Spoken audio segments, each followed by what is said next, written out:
Chosen one, stop scrolling. I need you to hear this right now. There was a tomorrow you built with your own hands. You didn't just wish for it.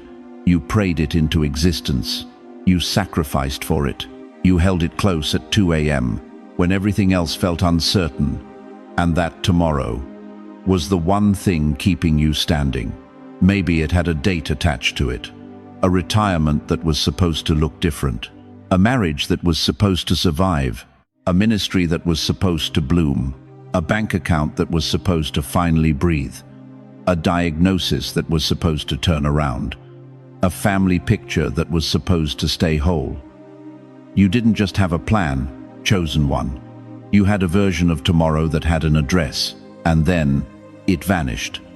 Not slowly, not with explanation, not with an apology from heaven. Just gone. And the silence that replaced it, that hollow space in your chest, where the hope used to live, that silence has been the heaviest thing you've carried ever since. I know, and God knows. Now here is the truth that is going to change everything you thought that loss meant. God did not delete your destiny. He deleted the first draft. What looks like a cancelled plan is actually a cancelled ceiling. Because here is the question. Nobody asked you, when that door slammed shut, why would God let you build that much hope around something he already knew would not remain? What if the plan that fell apart was not proof that you missed God, but proof that what he planned was too large to fit inside what you drew? An architect doesn't erase a blueprint because the land is worthless. He erases it because the structure he's building is far too magnificent for the original design. Chosen one, stay with me through this entire message. Because before it ends, I am going to show you exactly why the plan was deleted, what God was quietly building inside you during the deletion, and what 10 times bigger actually looks like for your life. If God closed something you believed would define your future, type this right now. He cancelled the ceiling. Don't go anywhere. What's coming next will rewrite how you've been reading your entire story. Chosen one, I need to stay right here with you for a moment, because what I am about to name most people have never had the courage to say out loud. The pain you have been carrying is not vague. It is not some general foggy sadness that you cannot put your finger on. No. Your pain has a specific address. It lived in real places, real dates, real people, real rooms, real silences. And I want to name those places, every single one. The first place your pain lives is in the empty time slot.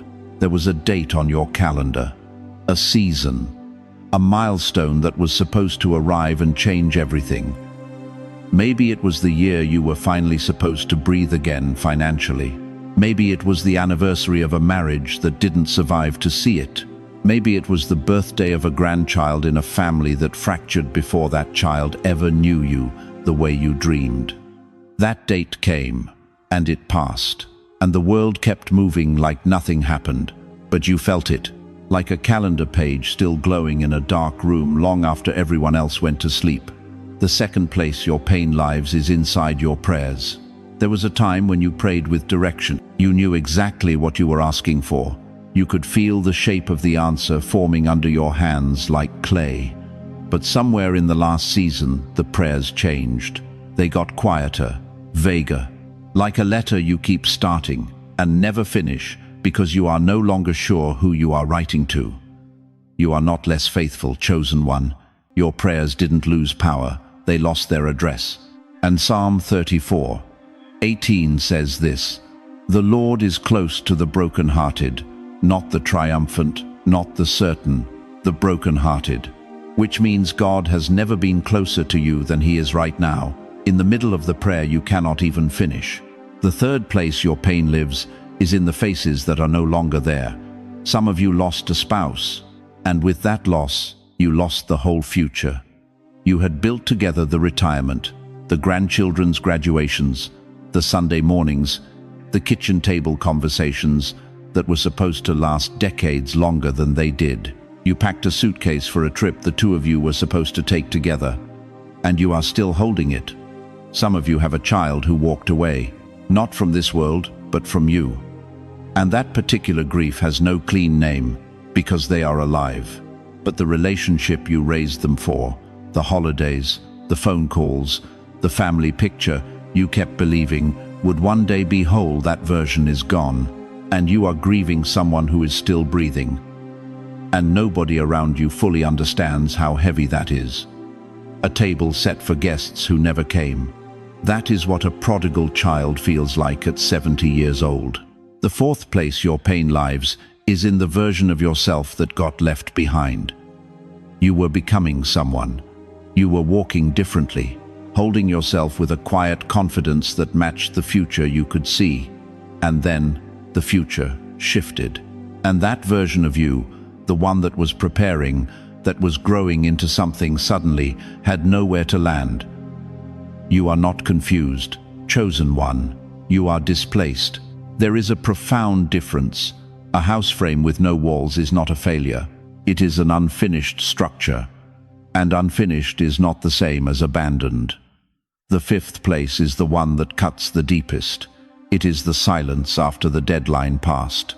That specific, crushing quiet that settled in when the moment you had anchored your hope to came and went without the miracle, without the answer, without the turning point. And the people around you moved on. They stopped asking. They assumed you had adjusted, but you hadn't. You just learned to carry it alone. Jeremiah 29:11 says, "I know the plans I have for you, plans to prosper you and not to harm you." But chosen one, what nobody tells you is that God's plan sometimes demolishes your plan first, not out of cruelty, out of precision. Because here is the AHA truth I need you to receive right now. The reason this hurt so deeply is because your pain had an address. Hope lived somewhere real. And when God erased that address, it felt like He erased part of you. But what if grief itself has been part of the construction process? What if the very depth of your pain is the most honest measurement of how seriously God took what He placed inside you? You don't grieve small dreams deeply. You grieve the ones that mattered, the ones that were real. Right now, in the comments, leave just one word, the word that names what was deleted. Marriage, health, home, calling, family, ministry, peace. Just one word, because heaven is not too busy to read it. And chosen one, don't you dare leave this message yet. Because what I'm about to show you next is the part that changes everything. What was actually happening inside you while the plan was being erased is the most important thing you have never been told. Chosen one, I need you to stay right here with me, because what I am about to say is going to contradict everything fear has been telling you about this season. You have been reading the deletion as rejection. You have been interpreting the silence as distance. You have been calling the collapse a failure. And every single morning you wake up in that empty space where the plan used to be. Something inside you whispers the most dangerous lie a chosen one can believe. God must have moved on without me. I am here to tell you that is not what happened. Not even close. Here is the first thing you must understand. God does not always bless by opening doors. Sometimes, and this is the part that will change how you read your entire life, sometimes God blesses by collapsing the structure that was too small to hold what He already decided to give you. The Bible says it plainly in Isaiah 54:2. Enlarge the place of your tent. Stretch your tent curtains wide. Do not hold back. Enlarge, stretch. Do not hold back.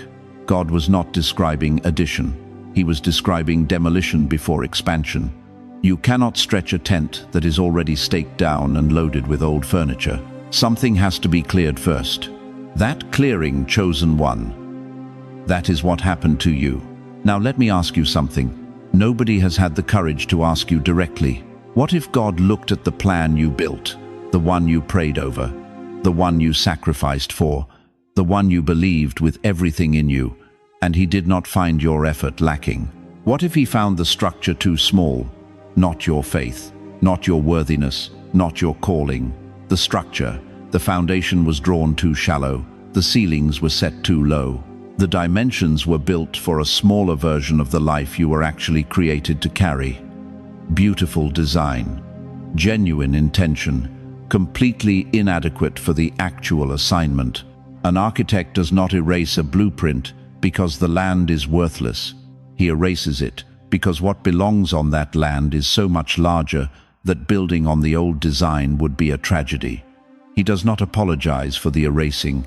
He does not explain every line he removes. He simply clears the table because the new structure cannot be laid on top of the old one. That is what God did. He did not leave you. He cleared the site. And here is where I need you to feel the full weight of this truth. What felt like loss was not loss in the deepest sense. It was deletion, and deletion is not the same thing as loss. Loss takes what was yours. Loss robs you of something that belonged to your future. But deletion? Deletion removes what was never going to be enough. Deletion removes what would have confined you. Deletion removes what would have given you a ceiling when God already wrote a sky over your name. You were not robbed, chosen one. You were released. Proverbs 19:21 says it with devastating precision. Many are the plans in a person's heart, but it is the Lord's purpose that prevails. Not your purpose against His purpose prevailing, rising above, going further, reaching deeper than the plan your human heart could conceive. And here is the question I need to plant deep inside you right now.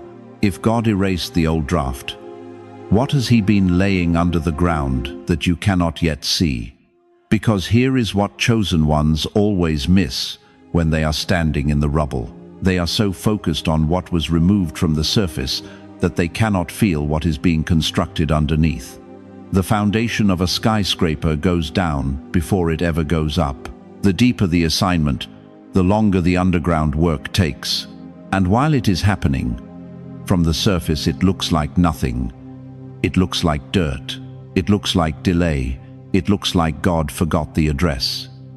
He did not forget. He is building down before He builds up. And the reason the deletion happened in exactly the painful way, it happened not gently, not with explanation, not with a soft landing, is because God was not just removing a plan. He was removing the version of you that was attached to it, the version that needed that particular structure to feel secure, the version that defined its worth by the progress of that specific timeline. That version of you could not carry what is coming. This version, the one forged in the silence, shaped in the confusion, refined in the grief, this version can. So say it out loud right now, wherever you are. Say it like you mean it. God did not leave me. He cleared the site. Let those words settle into the part of you that has been carrying the wrong interpretation of this season. Because chosen one, now that you understand what happened and why it had to happen exactly this way, the next question is the one that changes everything. What was actually being built inside you while the ground was being cleared? Stay with me, because what I am about to show you in the next few minutes, you have never heard explained this way before. Chosen one, I need you to walk somewhere with me, not to a church, not to a pulpit. I need you to walk to a hole in the ground, in the middle of a field in Canaan, roughly 37 feet deep, dry walls. No water, no ladder, no way out. And I need you to sit down there with a 17-year-old boy named Joseph. Because this is where God's 10 times bigger story always begins. Not on a throne, not in a palace, not with applause. In a pit, Joseph had a dream. A God-given, heaven-breathed, impossible dream. He saw his future, and it was glorious. He saw elevation. He saw authority. He saw the people around him bowing, and he made the mistake that most chosen ones make when they first receive the promise. He thought the dream was the beginning of the journey. He didn't know it was the beginning of the excavation. His own brothers looked at him, the boy in the coat, the favorite son, the dreamer, and they didn't see a king, they saw a threat. And in one afternoon, they stripped him of everything. The coat, the favor, the future he could see. And they threw him into a pit. Here is what nobody tells you about that pit. It wasn't a detour around the palace. It was the first trench of the palace foundation. Joseph was sold into slavery in Egypt, a foreign country. Strange language, strange gods, strange rules, everything familiar stripped away. And just when circumstances began to stabilize, just when the ground beneath his feet started to feel solid again, Potiphar's wife lied, and Joseph was thrown into prison for something he did not do. Year 1 in prison, then year 2, then year 3. Can you feel the weight of that? Some of you have been in your own version of that prison for longer than you want to admit. Not iron bars, but closed doors, unanswered prayers, silence from heaven, so thick you could almost touch it, watching people who started behind you pass you by, wondering if the dream was real or if you invented the whole thing. Joseph wondered too. But here is what God was doing in that prison that Joseph could not see from inside it. Betrayal was building his discernment. He would never again give his trust carelessly. Slavery was building his endurance. He learned how to serve with excellence when the system was completely unjust. Prison was building his patience. He learned how to hold a promise for years without demanding an explanation. Silence was building his interior strength. The man who walked out of that prison was not the boy who fell into the pit. And delay those forgotten years was building the administrative depth and emotional sobriety that Egyptian power required. Here is the line I need you to hear with everything in you. A Joseph who went straight from the dream to the throne would have had position without weight, visibility without depth, and authority without the soul to hold it. He would have been a boy wearing a king's crown. The pit made him a man who could wear it without losing himself. Some of you thought the years after your loss were wasted. You looked at the calendar, you counted the years since the plan fell apart, since the marriage ended, since the ministry collapsed, since the diagnosis changed everything, since the retirement you planned disappeared overnight. And you called those years empty. But chosen one, what if those were your Egypt years?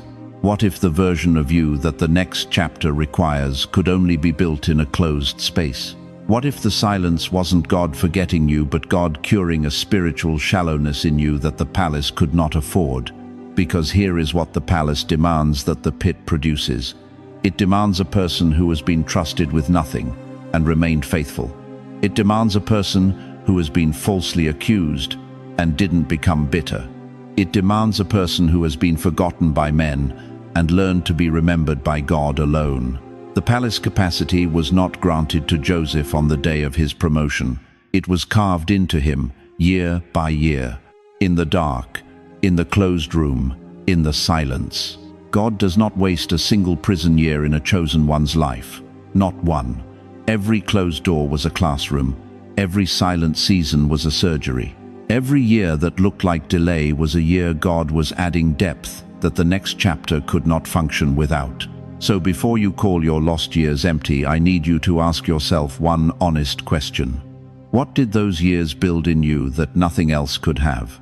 Because Joseph's story doesn't just teach you why the plan fell apart.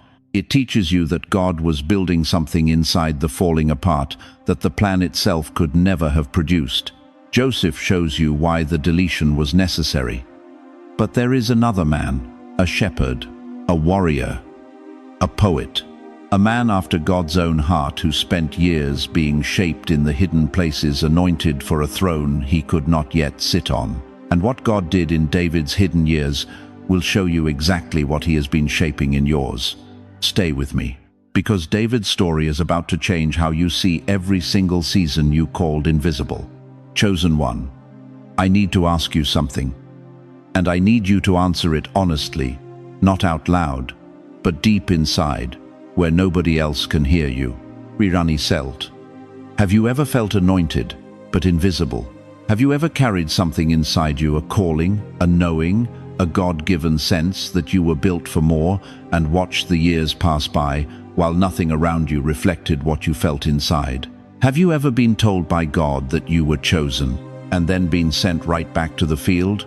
Because that is exactly what happened to David. Samuel walked into Jesse's house with oil in his hand and a word from God in his mouth.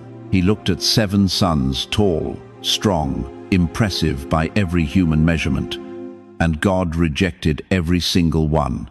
Then they called the boy, nobody thought to invite to the ceremony. David, the youngest, the forgotten one, tending sheep while his brothers stood before the prophet. And the oil was poured. The declaration was made. The anointing was real. And that your Kevin, your Cade. And then David went right back to the sheep. No throne, no palace, no public announcement, no standing ovation. Just the same field, the same animals, the same ordinary life, except now he carried something inside him that the world around him could not yet see. Here is what I need you to understand. The anointing arrived before the platform. The declaration came before the public evidence. God spoke the ending before he built the path. And the path he chose was not a shortcut, it was a cave. David spent years running, years hiding, years in the wilderness with nothing but a sword, a handful of faithful men, and a promise that felt further away with every passing season. Saul hunted him. His own people doubted him. The throne he had been promised seemed to be moving in the opposite direction. And in those caves, cold, dark, and silent, something was happening that no palace could have produced. The ego was being stripped. The impulsiveness that could have destroyed a kingdom was being refined into patience. The need for human approval, that desperate hunger to be seen, validated, and recognized, was being burned out of him slowly, painfully, completely. Because here is the devastating truth that most people miss about David's story. The throne did not need a talented young man with a prophecy. It needed a formed man whose inner world could survive public elevation. A king who had never known the cave would have been a king who collapsed the moment power arrived. A king who had never been hunted would have had no mercy for the desperate.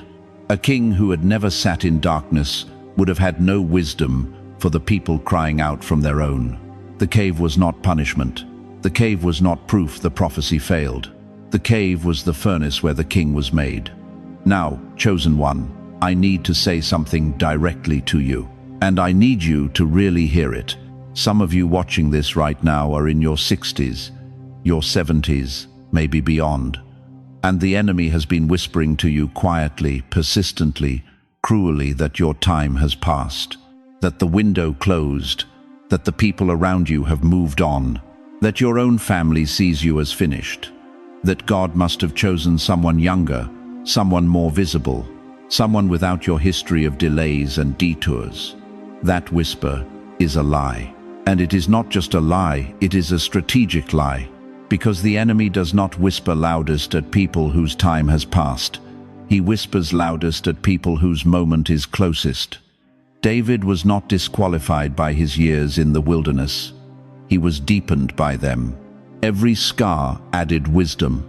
Every cave added capacity. Every season of hiddenness added a layer of character that the throne absolutely required. Your age is not your disqualification. Your age is your depth. The oil that was poured on you has not evaporated. It has been sinking deeper into the grain of who you are through every hard season, every silent year, every moment you chose faithfulness when nobody was watching.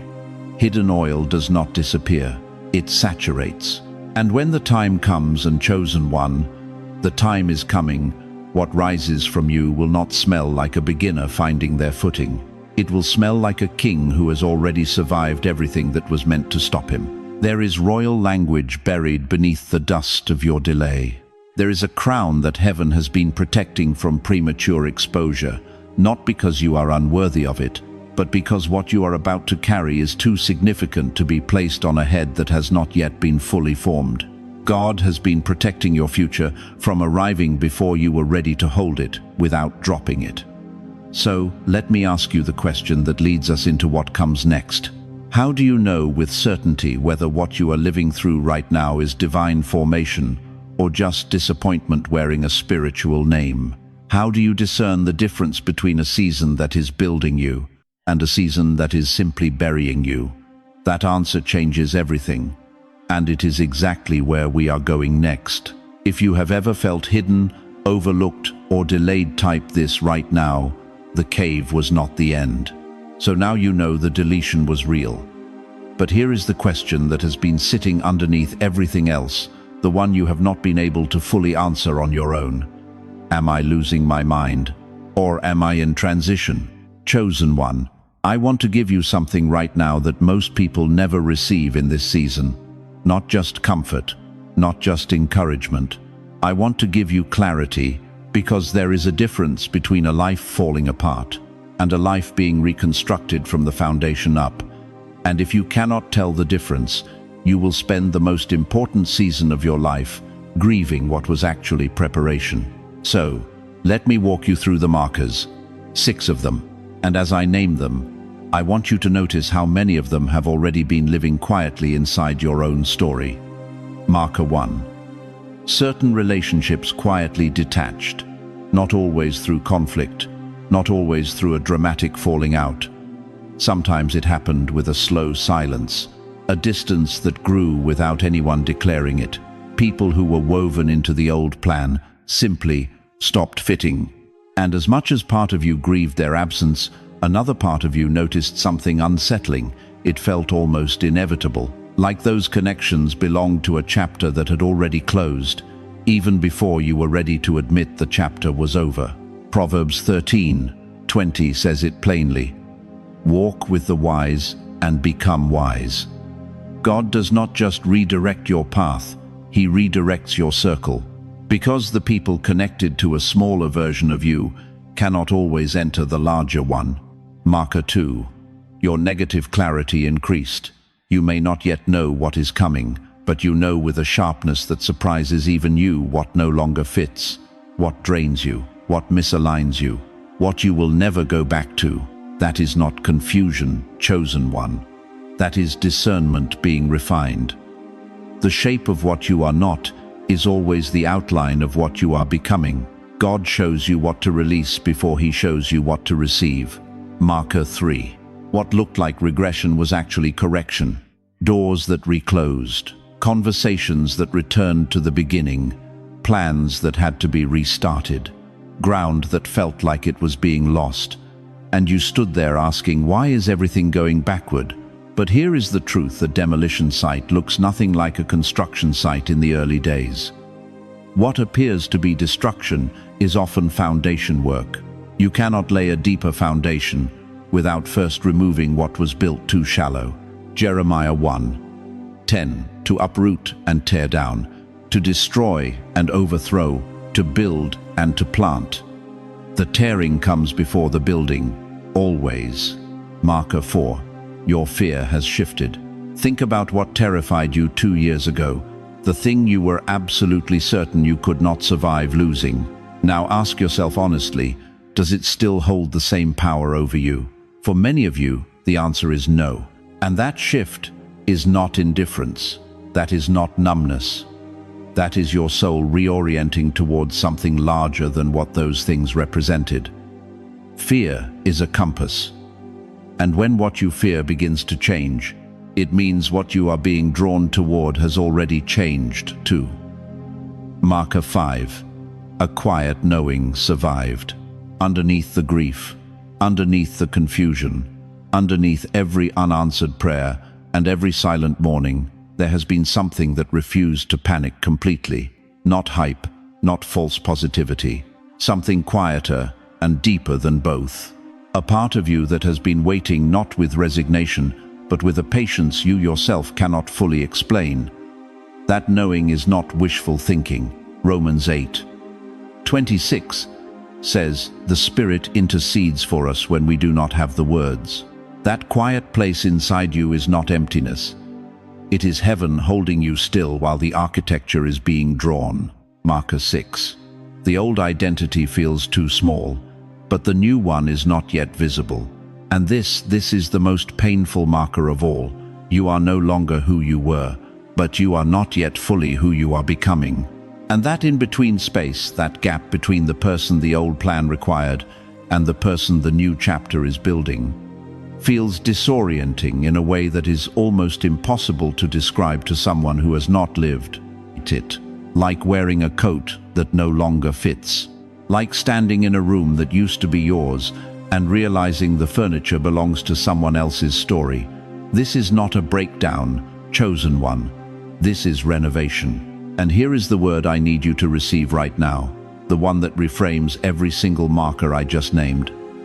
Sometimes the clearest sign that God is moving is not that you know what is next. It is that you can no longer live honestly inside what was. That restlessness is not a warning. It is an invitation.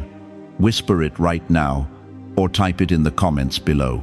This is transition, not failure, because what was being removed from the outside was never the whole story.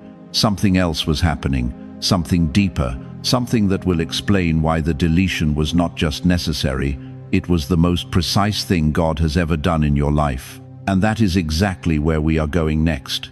Chosen one, stay with me, because what I am about to say is going to reach a place inside you that you have not let anyone touch in a very long time.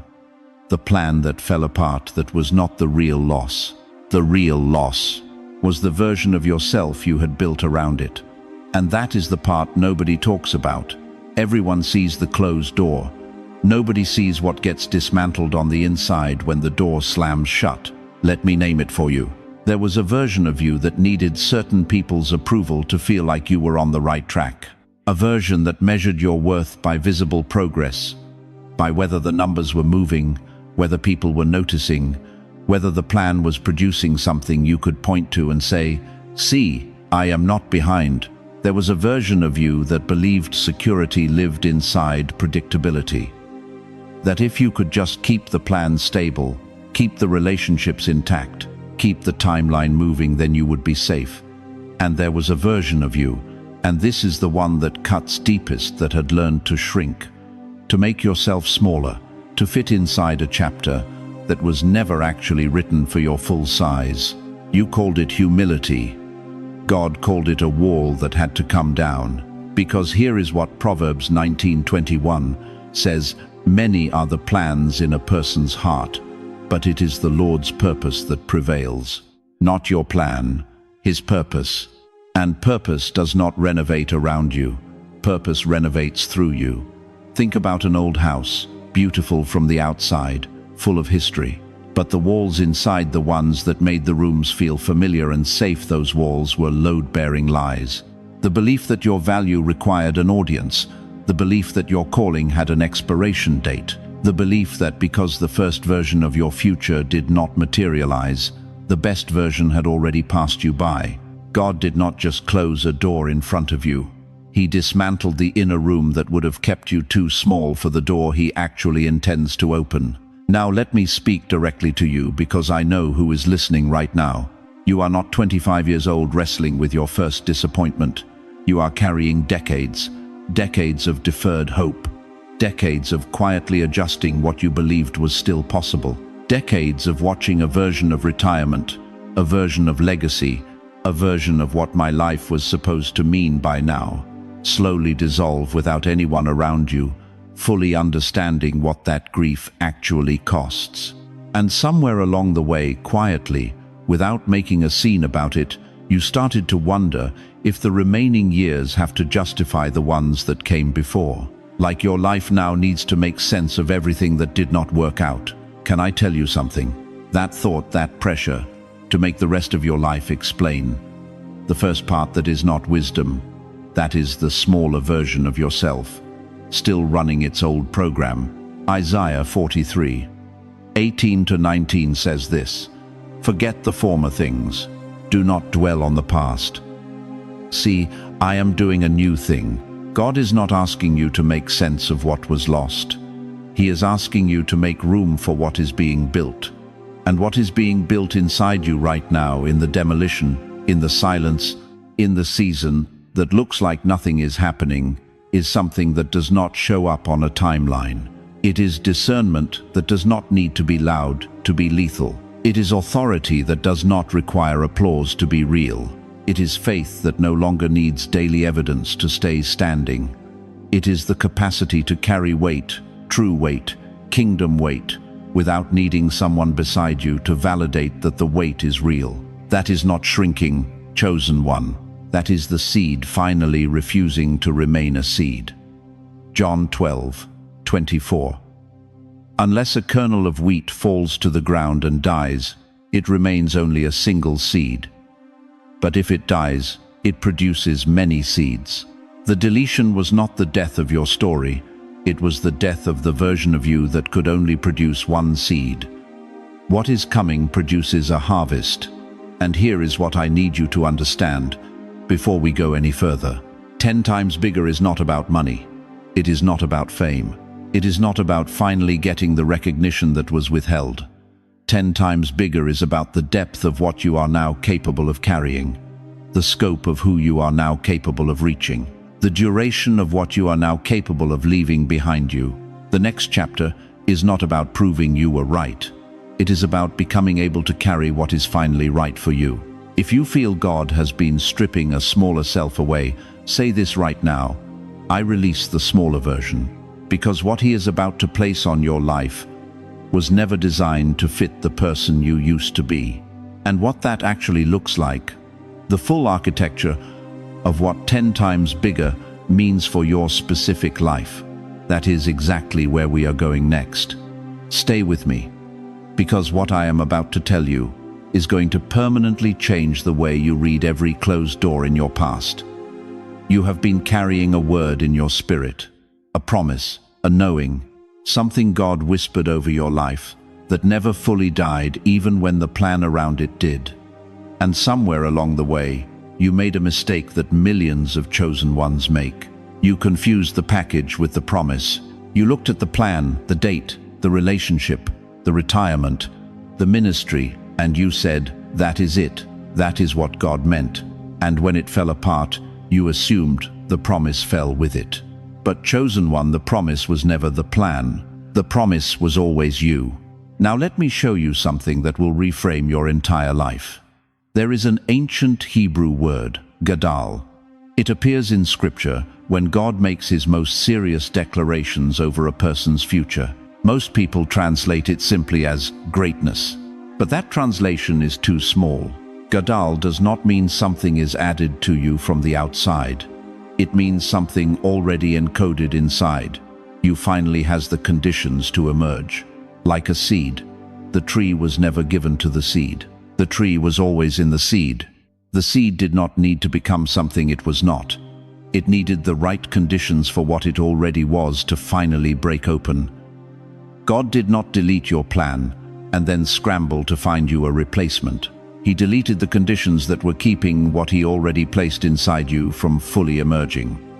The deletion was not subtraction, it was excavation. And now I need to ask you something that is going to sting before it sets you free. When you say you want 10 times bigger, what do you actually mean? Because here is where most people get it wrong. Most people hear 10 times bigger and they picture a larger version of the same life.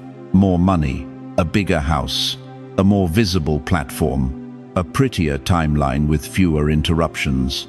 And I need to tell you directly, that is not what God is building. 10 times bigger is not a larger life pasted onto a smaller person. It is the full emergence of who God encoded inside you before the first draft was ever written. It means 10 times deeper in character, because character is the only currency that survives every season. It means 10 times clearer in calling, not busier, not louder, but so anchored in your purpose that nothing can pull you off it. It means 10 times freer from fear, because the version of you that is emerging has been through the fire and knows it did not burn. It means 10 times more relationally aligned, connected to people who belong to your actual assignment, not just your history. It means 10 times greater in spiritual authority, the kind that doesn't need to announce itself because the room already feels it when you walk in. It means 10 times more internally spacious, able to carry joy without sabotaging it, able to receive blessing without shrinking from it. It means 10 times more useful to God's actual purpose, not your version of the purpose, His version. The one written before you chose the smaller draft. It means 10 times more legacy bearing. What you build next will outlive you. Your children will inherit doors you walked through. Your grandchildren will carry courage they never had to fight for, because you endured the deletion without letting it destroy you. Proverbs 13:22 says it plainly, "A good person leaves an inheritance for their children's children." That is not just financial, that is spiritual, that is generational. That is the weight of what is being built right now, in the cleared ground of your deleted plan. And here is the line I need you to hold on to. 10 times bigger does not mean God is adding a larger life onto a smaller person. It means He is finally allowing what He hid inside you to outgrow the draft you mistook for your destiny. Read that again. Let it reach the part of you that has been grieving the wrong thing. You were not grieving a lost future. You were grieving a lost ceiling. And ceilings are not meant to be mourned, they are meant to be outgrown. David was anointed king in a field. Then he went back to the sheep. The crown did not change on the day of the anointing. David changed, season by season, cave by cave, battle by battle, until the man matched the throne that had always been his. The throne was always his. What took time was building the man who could carry it without being destroyed by it. Chosen one, the throne was always yours too. The question was never whether God had something larger for you. The question was whether you would become someone spacious enough to hold it. And the answer forged in every silent season, every closed door, every hollow morning you got up anyway, is yes. Type this right now and mean every word of it. The tree was already in the seed. Because what comes next in this message is the part that activates everything we have just uncovered, and you do not want to miss a single word of it. Chosen one, we need to have an honest conversation right now, not a comfortable one, an honest one, because we have walked through the architect. We have walked through the deletion. We have walked through everything being built inside you during the silence. And somewhere in all of that, something in you started to open, started to believe that maybe, just maybe, the bigger chapter is real. And right on cue, the last guardian showed up. You know exactly what I'm talking about. It isn't loud. It doesn't announce itself. It doesn't say God cannot do it. It's far too clever for that. It whispers something quieter, something more personal, something that sounds almost reasonable. Maybe He'll do it for others, but not for me. Maybe the 10 times bigger story is real, but the person it's written for has a cleaner record, a stronger start, a more consistent track, less damage, less history, less time wasted. I'm too old. I'm too broken. I've made too many wrong turns. The field has been empty too long. Maybe what God cleared was never meant to become something greater. Maybe it was just cleared. That is the doubt. Right there, not theological doubt, personal doubt. The kind that hides behind humility so you won't recognize it as the enemy it actually is. Here is what I need you to understand about that voice. Doubt is not the opposite of faith. Doubt is the last bodyguard of the smaller version of yourself. It stands at the door of the larger life with one job, to make the smaller life feel safer than the open ground. And it is very, very good at its job. Because here is what doubt does next. When the empty space becomes unbearable, doubt stops whispering and starts strategizing. It stops saying you don't qualify and starts saying just rebuild something, anything. Fill the silence, get moving, stop waiting. And that is the second temptation. The one nobody warns you about. The urge to rebuild too quickly. Chosen one, listen to me carefully. There are people right now taking the cleared ground that God prepared for a cathedral and building a shed on it. Not out of rebellion, out of pain. Because the emptiness of cleared ground is one of the most spiritually unbearable feelings a human being can endure. So they fill it. They call an old relationship that belongs to the previous chapter.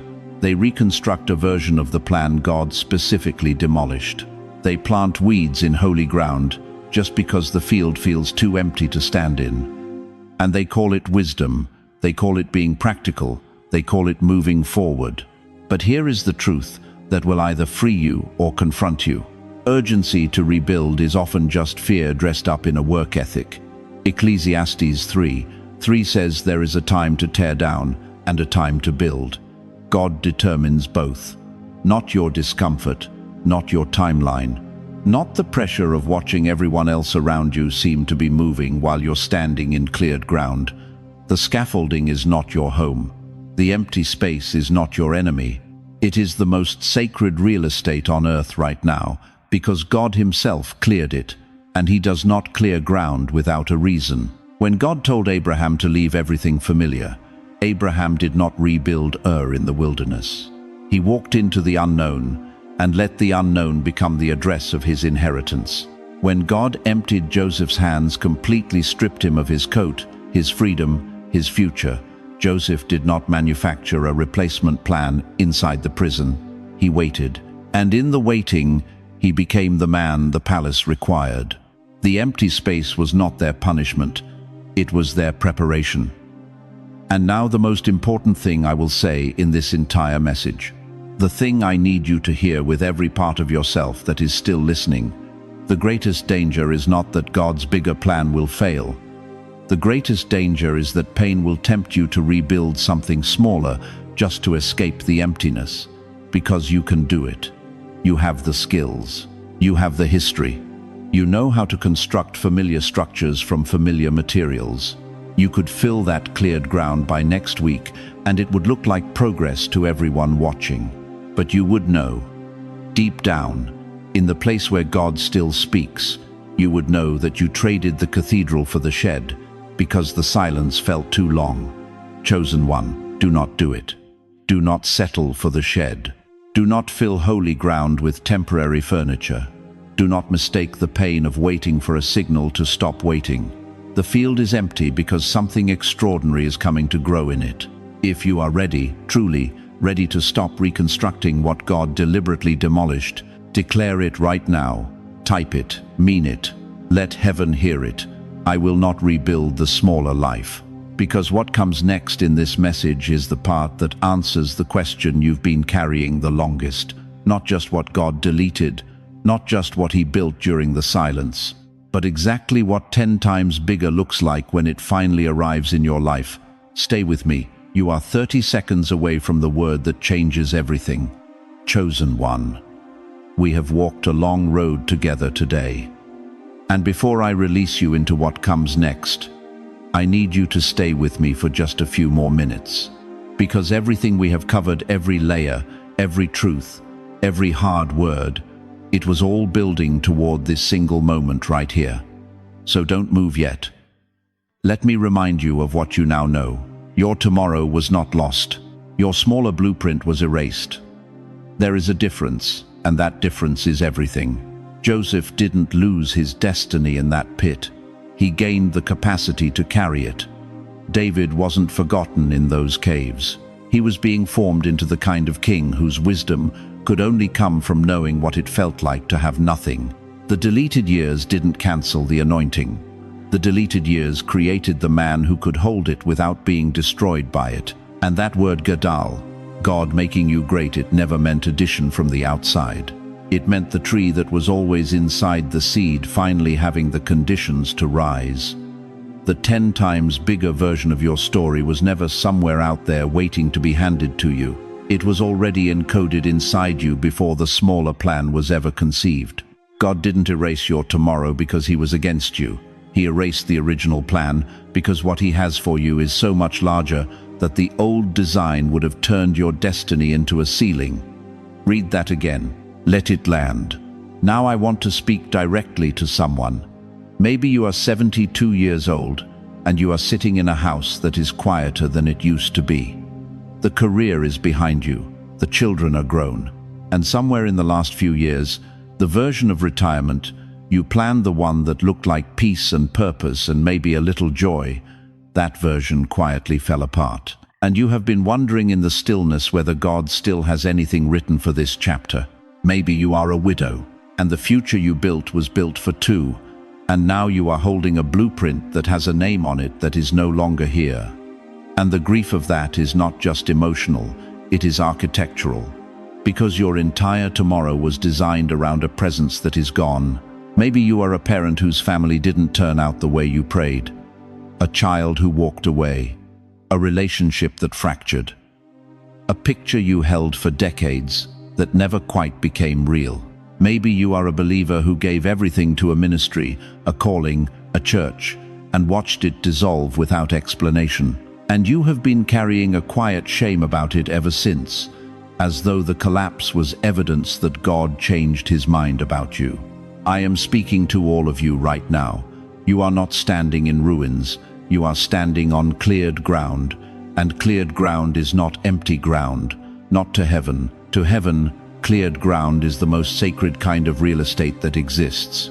It is the site where the architect returns, not with apologies, but with a larger design role in his hands. Lamentations 3:22 says, "His mercies are new every morning." Not recycled, not patched. New. That means the ground you are standing on this morning has never been stood on before. What God is building here has never been built before, and the version of you that is about to receive it has never existed before either. Your age is not the burial of your purpose. It is the maturity of your carrying power.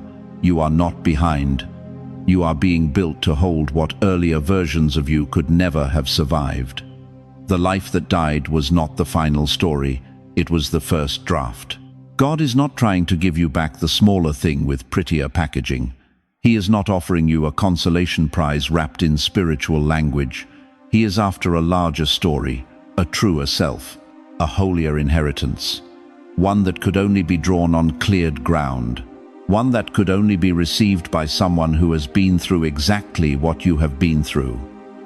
The ground is cleared, chosen one. The ceiling has been cancelled. The architect has returned, and he is unrolling something over the site of your life that is bigger than anything the first draft ever imagined. Now, I need you to do 3 things. First, type these words in the comments right now. The ground is cleared. Let that be your declaration. Let heaven record it. Second, say this out loud, wherever you are. Say it like you mean it. God, I trust what you erased. That is not surrender. That is the most powerful thing a chosen one can say. And third, if you are walking through a deletion season and you need messages that help you interpret what God is doing in the hidden places, stay with this community. You were not meant to walk this road alone. And what comes next on this channel was arranged for people exactly like you. The ground is cleared, chosen one. Now let the larger story rise.